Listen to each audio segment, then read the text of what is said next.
Ja, vi har med social mobilitet, og det er Rosa, Karoline, Signe og Emil, der har lavet.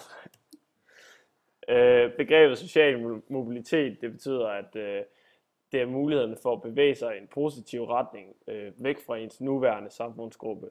Og man snakker om to forskellige slags social mobilitet. Der er generationsmobilitet, det er karriere, det er sådan, ved hjælp af, at har en bedre karriere og bedre økonomisk stillet end ens forældre. Og så er der karrieremobilitet, hvor man rykker op af den sociale rangstige gennem livet. Det kan fx være, at man starter som skraldemand og ender som læge, for eksempel. Så er der socialgrupper, de er inddelt efter uddannelse, erhverv og antal underordnede. Og det er det nationale forskningscenter for velfærd, der har udarbejdet de her socialgrupper. Og så har vi en lille fin skema her over de forskellige socialgrupper.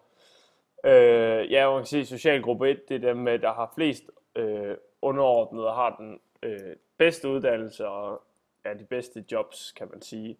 Og så videre nedad. Og så gruppe 6, det er dem, som aldrig har haft et arbejde.